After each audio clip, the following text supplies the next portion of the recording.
الحمد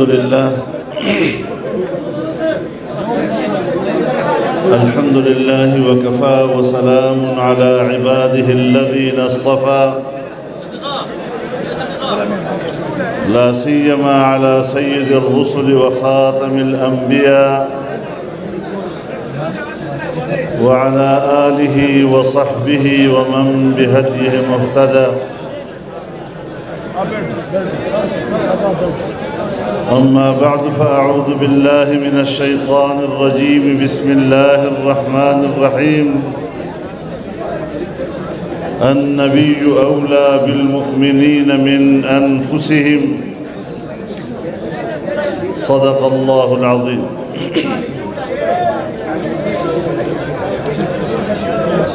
جناب صدر محترم،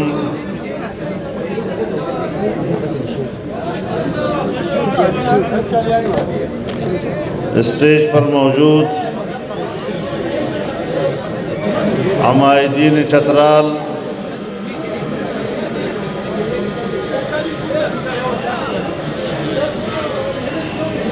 چترال کی خوبصورت وادیوں کے نہایت معزز حضرات،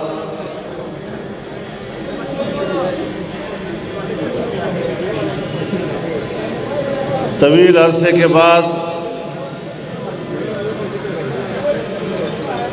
آپ کی خدمت میں حاضر ہوا ہوں.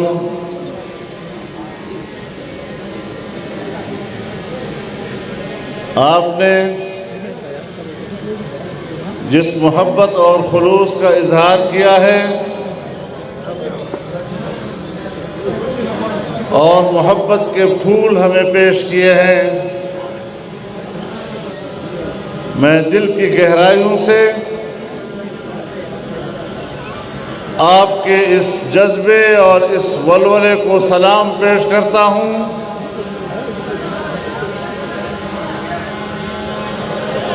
اور آج کے اس پرآشوب دور میں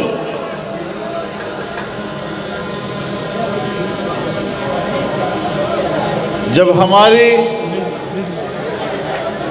قومی آزادی کو داؤ پر لگا دیا گیا ہے، ضروری ہے کہ ہم اپنی آزادی کی قدر و منزلت کو پہچانیں اور عالمی آقاؤں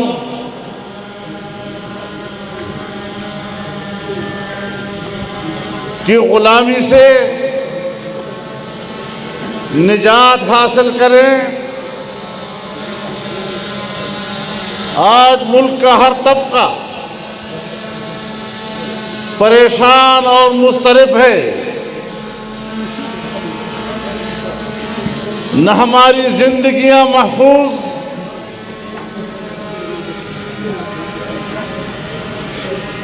نہ عقیدہ ختم نبوت محفوظ، نہ اس ملک میں ناموس رسالت محفوظ،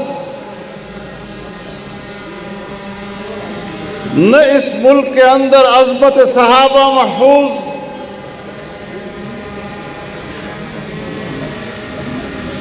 نہ اس قوم کا اور اس عوام کا ووٹ محفوظ، نہ ہمارے ملک کے نوجوان کا روزگار محفوظ.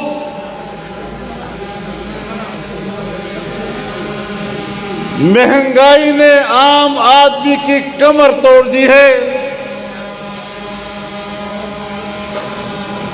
تاجر رو رہا ہے، مزدور رو رہا ہے، کسان کرب میں مبتلا ہے.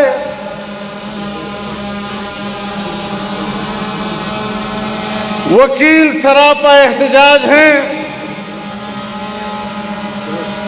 ڈاکٹر احتجاج کر رہے ہیں.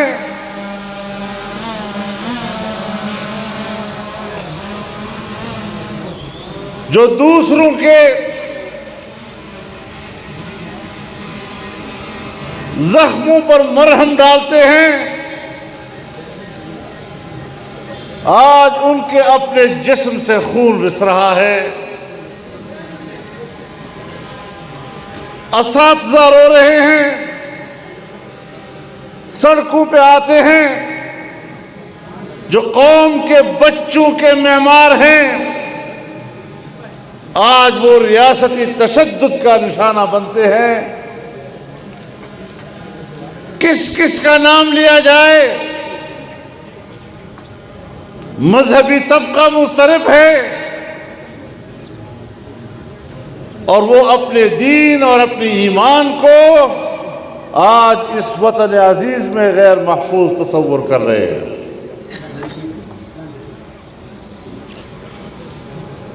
ایسے حالات میں میں جمعیت علماء اسلام چترال کو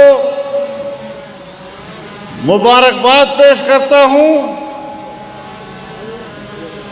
کہ انہوں نے عوام کے دلوں کی ترجمانی کرتے ہوئے اور ان کی آواز بنتے ہوئے اس عظیم الشان اجتماع کا اہتمام کیا ہے، اور میری سعادت ہے کہ میں ان حالات میں پاکستان کے مظلوموں کے ساتھ کھڑا ہوں۔ میرے محترم دوستو،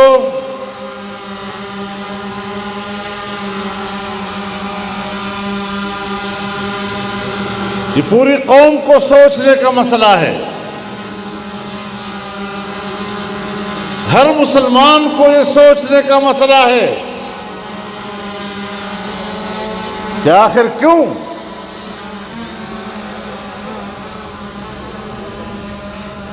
ریاست و حکومت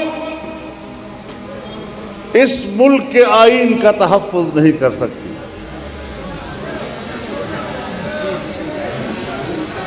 اسلام کو اور اسلامی قوانین کو آئین کا تحفظ حاصل ہے،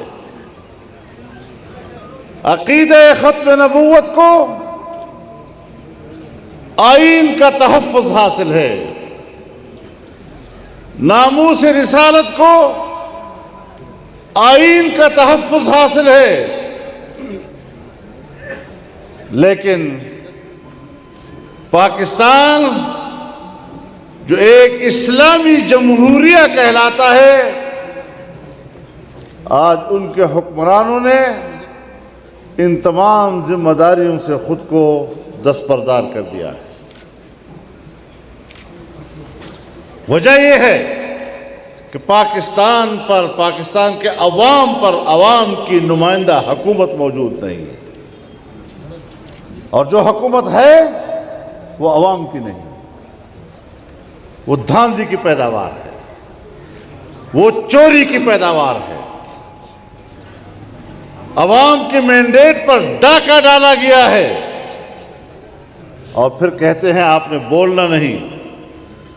خدا کی قسم، سولی کے تختے پر مجھے کھڑا کر دو، بندوق کی نالی کے سامنے مجھے کھڑا کر دو، اس نعرہ تکبیر، اس حالت میں بھی میں یہ کہوں گا، ڈنکے کی چوٹ کہوں گا، پاکستان کے طاقتور اداروں کو بتا دینا چاہتا ہوں، آپ ہزار طاقتور رہیں، بخدا آپ کے سامنے کہوں گا کہ تم نے دھاندلی کی ہے، تم نے ناجائز حکومت قائم کی ہے، ہم اس حکومت کو تسلیم نہیں کر سکتے۔ نعرہ تکبیر، زندہ ہے جمعیت، زندہ ہے جمعیت، یہ تیری جمعیت، یہ میری جمعیت، یہ سب کی جمعیت، شیخ الہند کی جمعیت، مفتی کی جمعیت، قائد ملت اسلامیہ کی جمعیت، نعرہ تکبیر۔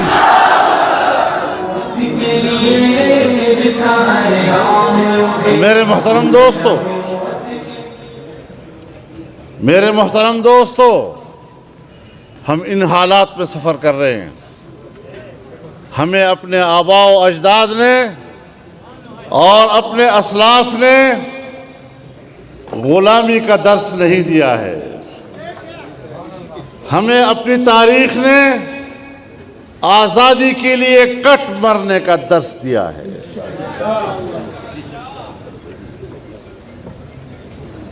ہم ایسی ماؤں کے گود میں پلے ہیں جہاں خوف کی کوئی ہوا وہاں سے نہیں گزری.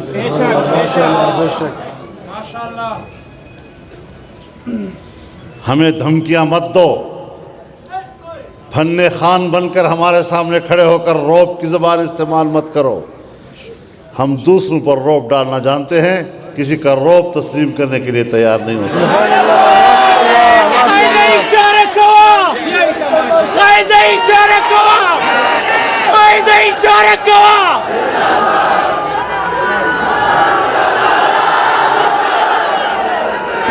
للکار ہے, للکار ہے, للکار ہے, للکار ہے, للکار ہے, للکار ہے.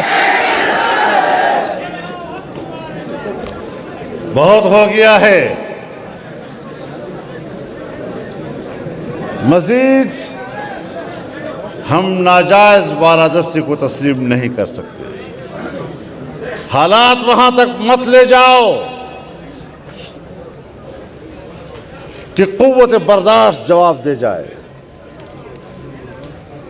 ہم نے ملک کو انارکی سے بچایا ہے.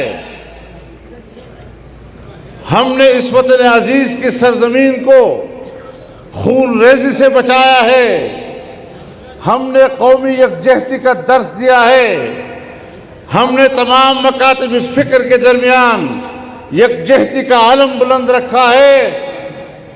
پھر ایسے حالات پیدا کر دیے جاتے ہیں. کون پیدا کر رہا ہے؟ کون ذمہ دار ہے اس کا؟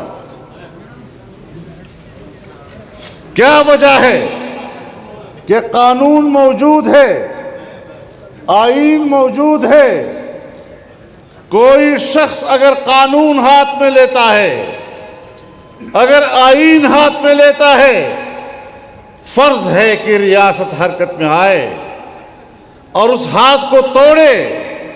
لیکن یہاں پر ایک فرقے کے مقابلے میں دوسرے فرقے کو لا کر کھڑا کر دیا جاتا ہے. قوم کو لڑاؤ اور حکومت کرو. یہ طرز حکمرانی قرآن کی زبان میں فرعون کی طرز حکمرانی ہے. ان فرعون علا فی الارض وجعل اہلہا شیعا. جب فرعون نے تسلط اختیار کیا تو اس نے زمین پر رہنے والوں کو آپس میں تقسیم کر دیا. یہ جو آج کی ہماری پاکستان کی طرز حکمرانی ہے, یہ انگریزوں کی وراثت ہے. انگریز بھی لڑاؤ اور حکومت کرو کے فلسفے پہ عمل کرتا تھا. ہماری تحریک ان روایات کا خاتمہ ہے. ہماری تحریک اس طرز حکمرانی کا خاتمہ ہے. یہ ہماری فراخ دلی ہے, یہ ہماری برداشت ہے کہ ہم اس ملک کو اپنا ملک سمجھتے ہیں اور اس کو ملک سمجھتے ہوئے یہاں پر آئین کی حکمرانی چاہتے ہیں. آج معاشی طور پر پاکستان تباہ ہو چکا ہے.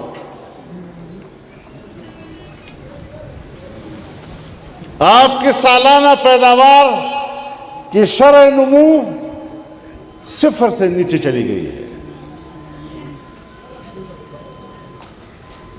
کہاں کھڑے ہیں ہم لوگ؟ اور پھر ضد ہے کہ ہم نے حکومت کرنی ہے. پھر ہم جانتے ہیں ان فلسفوں کو. ہم نے زندگی اس سیاست کی غلام گردشوں کی آوارہ گردی میں گزاری ہے. پھر ہم جانتے ہیں اس بات کو کہ جب ملک معاشی لحاظ سے تباہ ہو جاتا ہے تو پھر وہ ملک اپنا وجود کھو بیٹھتا ہے۔ سوویت یونین کی مثال ہمارے سامنے ہے، آج پاکستان کو اس طرف لے جایا جا رہا ہے۔ ایک طرف معاشی لحاظ سے ملک کنگال ہو گیا ہے اور دوسری طرف سے فرقہ وارانہ فسادات کے ذریعے اس ملک کی اور قوم کی رہی سہی کسر بھی نکالی جا رہی ہے۔ ریاست کو دو چیزیں چاہیے، ایک معاشی خوشحالی اور ایک امن۔ اگر یہ دو چیزیں عام آدمی کو ریاست فراہم نہیں کر سکتی تو پھر اس ریاست کو اس قوم اور اس قوم کے غریب آدمی سے ٹیکس لینے کا بھی کوئی حق حاصل نہیں ہوتا۔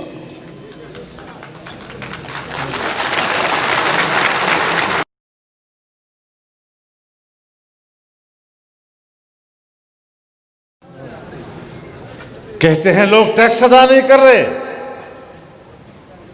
ٹیکس کس کو دے؟ ایسے حکمرانوں کو کہ جو قوم کے پیسے کو علل و تلل میں خرچ کر دیتے ہیں، جہاں انصاف نام کی کوئی چیز نہیں، جہاں صرف حزب اختلاف کو مجرم کہا جاتا ہے، ارباب اقتدار عیاشیاں کرتے ہیں، طاقتور لوگ احتساب سے محفوظ اور حزب اختلاف کے لوگوں کو احتساب کے نام پر انتقام کا نشانہ بنایا جاتا ہے، تو اس طرح پھر ملک نہیں چلا کرتے۔ سیاستدانوں کو بلیک میل کیا جاتا ہے۔ میں کہتا ہوں سیاستدان اس وقت تک چوری نہیں کر سکتا جب تک بیوروکریسی کا تعاون اس کو حاصل نہیں ہوتا۔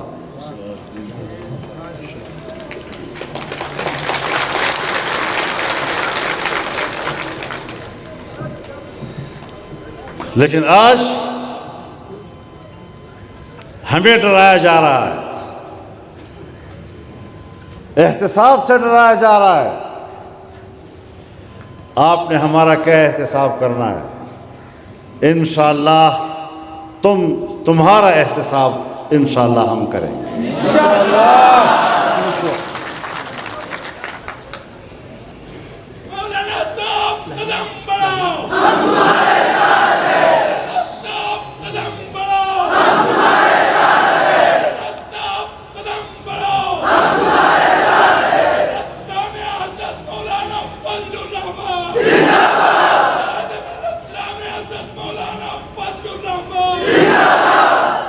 عجیب صورتحال پیدا ہو گئی ہے، بڑی جرت کے ساتھ ناموس رسالت پر حملہ کر دو، رسول اللہ کی ناموس کی دھجیاں اڑا دو، عقیدہ ختم نبوت پر حملہ کر دو، ریاست خاموش،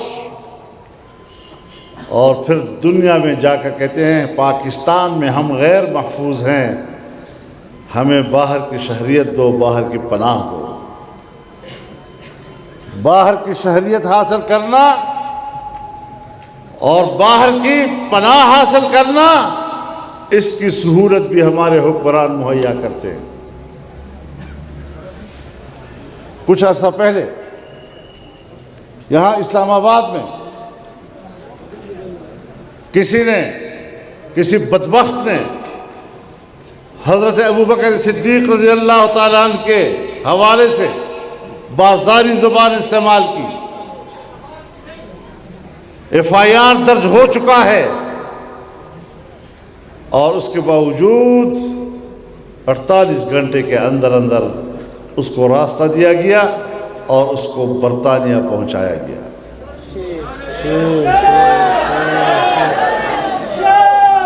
تو ایسی صورتحال میں آپ بتائیں، ان کے بڑے کہتے ہیں کہ ہم نے تو اس کی تقریر پر پابندی لگائی تھی، اس کی تقریر کرنے کی اجازت کس نے دی؟ کیا کیا سوالات اٹھ رہے ہیں، اور ماحول میں ایک اشتعال پیدا کیا جا رہا ہے۔ میرے محترم دوستو،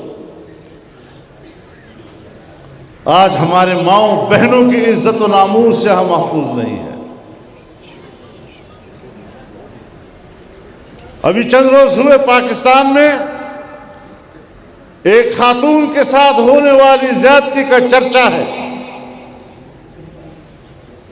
لیکن آپ کو معلوم ہے کہ صرف گزشتہ 1 سال کے اندر کتنے ہزار خواتین کے ساتھ زیادتیاں کی گئی ہیں، کتنوں کو قتل کیا گیا ہے۔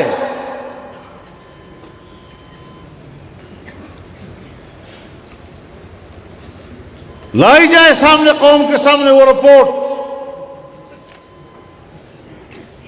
کہ پاکستان میں خاتون کس قدر غیر محفوظ ہے۔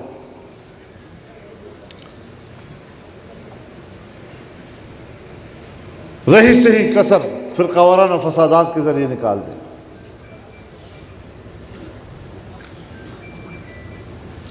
ہم پاکستان میں پرامن ماحول چاہتے ہیں، ہم پاکستان میں خوشحال معیشت چاہتے ہیں، ہم پاکستان میں ہر شہری کو تحفظ دینا چاہتے ہیں، ان کی عزت کا تحفظ، اس کے ناموس کا تحفظ، اس کی آبرو کا تحفظ، اس کے روزگار کا تحفظ، اس کی جان کا تحفظ، اس کے مال کا تحفظ۔ اس طرف ہم نے سفر کرنا ہے۔ میرے چترال کے دوستو، اس حوالے سے آپ نے ایک نئے عزم کے ساتھ چلنا ہے انشاءاللہ۔ نئے عزم کے ساتھ آگے بڑھنا ہے ہم نے، اور تب جا کر ہم نے جابر قوتوں کو شکست دینی ہے۔ اگر ہمارے اندر یہ احساس نہیں ہے کہ ملک پر جبر کی حکمرانی ہے، اگر ہمارے عوام میں یہ احساس نہیں کہ ہم عالمی قوتوں کے غلام ہیں، اگر ہمارے عوام میں یہ شعور نہیں ہے کہ دھاندلی کے ذریعے ہم پر حکومت مسلط کی جا رہی ہے، اگر ہمارے عوام میں یہ شعور نہیں کہ باہر کے ایجنٹ ہمارے حکمران بنائے جاتے ہیں، تو یاد رکھو کبھی بھی آپ کو خوشحالی کا دن نہیں ملے گا۔ اس کے لیے کچھ اصول اپنانے پڑیں گے اور اس کی طرف ہمیں سفر کرنا ہوگا۔ تو میرے محترم دوستو، ہم اس حوالے سے میدان عمل میں ہیں، ہم سر سے کفن باندھ کر نکلے ہیں میدان میں، ہم جان کی پرواہ کیے ہوئے نکلے ہیں انشاءاللہ، اور آپ سے بھی ہم یہی جذبہ اور یہی ولولہ اور یہی عزم چاہتے ہیں۔ لبیک لبیک لبیک لبیک لبیک لبیک، قائد اشارہ کرا، قائد محترم حکم کرے۔ تو یہ پیغام ہم ملک کے کونے کونے میں پہنچا رہے ہیں انشاءاللہ، اور ظاہر ہے کہ پھر یہ تحریکیں محض روایتی جلسے کرنے اور قراردادیں پاس کرنے سے یہ مقاصد حاصل نہیں ہوں گے۔ اس کے لیے مضبوط فیصلے ہمیں کرنے ہوں گے، مستحکم فیصلے ہمیں کرنے ہوں گے، اور ایک مضبوط عزم کے ساتھ ہمیں آگے بڑھنا ہوگا۔ تو کیا خیال ہے عزم کے ساتھ آگے بڑھیں گے یا نہیں؟ یا بس جلسہ سن لیا اور اس کے بعد ختم؟ میرے محترم دوستو، اسی مقصد کو لے کے ہمیں آگے بڑھنا ہے۔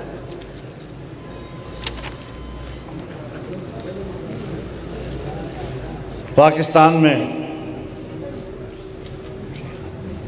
پچھلی حکومتوں نے بڑے بڑے میگا پروجیکٹس کا آغاز کیا تھا، بڑے عظیم الشان منصوبے بنائے تھے، لیکن اس حکومت نے سب ختم کر دیے۔ چترال کے لوگ اور دیر کے لوگ تو کہتے ہیں نا جی کہ ہمارا سی پیک کدھر گیا؟ وہ جو بند رہا تھا وہ رک گیا ہے۔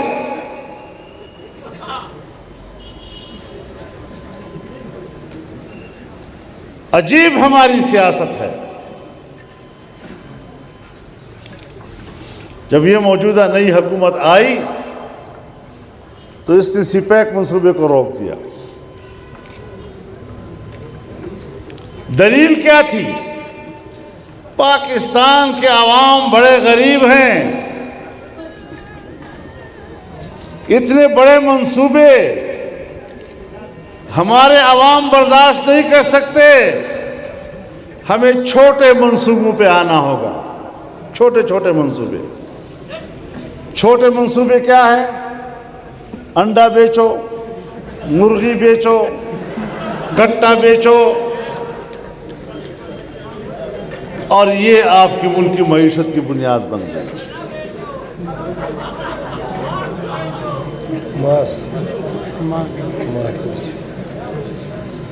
اور جب کرونا آتا ہے تو کہتے ہیں ماسک بیچا جائے۔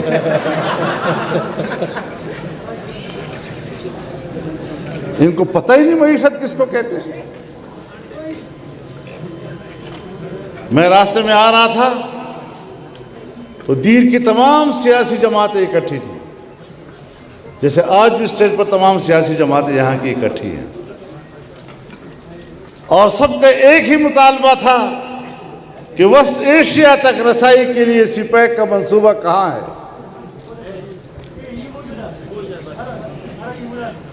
انشاءاللہ ایسے بڑے منصوبوں کے لیے کہ جس سے عام آدمی کی ترقی کی راہیں کھلتی ہیں، اس کے لیے ہم آپ کے ساتھ شانہ بشانہ کھڑے ہوں گے اور ایسی حکومتیں لائیں گے کہ جس کے بعد آپ کے بڑے منصوبے شروع ہو سکے اور یہ خطہ دنیا کے ساتھ مقابلہ کر سکے۔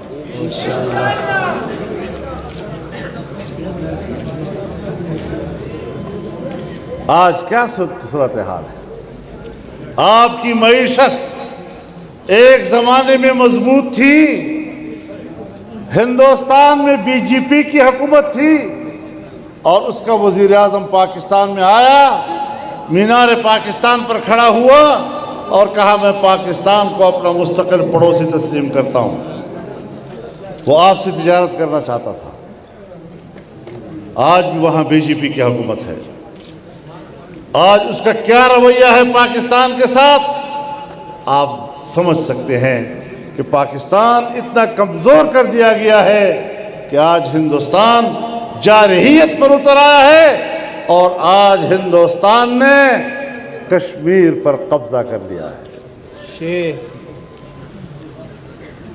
جس پر کشمیر کے لیے اور جس کشمیری کے لیے اور جس سرزمین کے لیے اور جن لوگوں کی آزادی کے لیے ہم نے 70 سال ان کے خون پر سیاست کی، آج ہم نے خاموشی سے ان کی تمام قربانیوں کو بیچ کر ہندوستان کے حوالے کر دیا۔ آج افغانستان آپ سے منہ موڑ رہا ہے، آج ایران ہندوستان کی طرف مائل ہے۔ ہمارا اول دن کا دوست اور مضبوط دوست اور اسلامی رشتے میں سب سے مستحکم دوست جو ہر برے وقت پہ پاکستان کے کام آیا، سعودی عرب کے تحفظات ہے آپ کی پالیسیوں پہ۔ وہ چین جس کی دوستی کو ہم بحر الکاہل سے گہری، ہمالیہ سے اونچی اور شہد سے میٹھی دوستی کہا کرتے تھے، آج اس طرح کا دوست چائنا پاکستان کے بارے میں تحفظات رکھتا ہے۔ ہم نے کسی کو اپنا چھوڑا؟ کون سی خارجہ پالیسی؟ ہندوستان کشمیر پہ قبضہ کر رہا ہے، اس کی خصوصی حیثیت کو ختم کر رہا ہے، اس کا پرائم منسٹر اور اس کا وزیر خارجہ پوری دنیا گھومتا ہے، ایک ایک ملک پہ جا کر اپنا موقف دے رہا ہے، اور ہمارے ملک کا جو نامزد قسم کے لوگ ہیں، غیر منتخب جبری قسم کے حکمران، دفتر میں بیٹھ کر ٹیلی فونیں کرتے ہیں۔ ٹیلی فونوں پہ خارجہ پالیسی چلتی ہے، ٹیلی فونوں پر اپنے ملک اور قوم کے مقدمے لڑے جاتے ہیں۔ ایسے بے حس لوگ جو آپ پر مسلط ہیں، ان بے حس لوگوں سے اپنے ملک کو نجات دلانی ہے۔ تو میرے محترم دوستو، انشاءاللہ العزیز یہ ساری صورتحال ہمارے نظر میں ہے۔ پاکستان کی خارجہ پالیسی ہو، داخلہ پالیسیاں ہوں، معاشی پالیسی ہو، امن و امان کی پالیسی ہو، قومی وحدت کی پالیسی ہو، یہ تمام معاملات ہمارے نظر میں ہونے چاہیے، اور قومی سطح پر ہمیں ایک انقلاب برپا کرنا ہوگا۔ ہمیں عام روایات سے ہٹ کر اب فیصلے کرنے ہوں گے۔ انشاءاللہ ہم قدم رہیں گے۔ میں چونکہ کافی عرصے کے بعد یہاں آیا ہوں، میرے بہت سے دوست جو 8-10 سال پہلے میرے ساتھ اسٹیج پر ہوتے تھے، وہ بھی آج دنیا سے چلے گئے ہیں۔ ہم سب ان کے لیے دعائیں مغفرت کریں، ان کے خاندانوں کے ساتھ میں ہمدردی کا اظہار کرتا ہوں، اور اللہ سے دعا ہے کہ ان کی تمام زندگی کی محنتیں اللہ قبول فرمائے۔ آپ حضرات جلسے میں آئے ہیں، دور دور سے آئے ہیں، اور پہاڑوں کے سفر طے کر کے آئے ہیں۔ آپ کی اس تشریف آوری پر میں آپ کا شکر گزار ہوں۔ تمام سیاسی جماعتوں کے یہاں ذمہ داران، مختلف مکاتب فکر کے اور مذاہب کے یہاں نمائندے آئے ہوئے ہیں۔ میں سب کو خوش آمدید کہتا ہوں، ان کی تشریف آوری کو نیک فال سمجھتا ہوں۔ اللہ تعالی ہمیں ہمارا ملک خوشحال اور عام آدمی کو اللہ تعالی خوشحالی کی زندگی اللہ نصیب فرمائے۔ آپ سے اجازت چاہوں گا۔ وآخر دعوانا ان الحمدللہ۔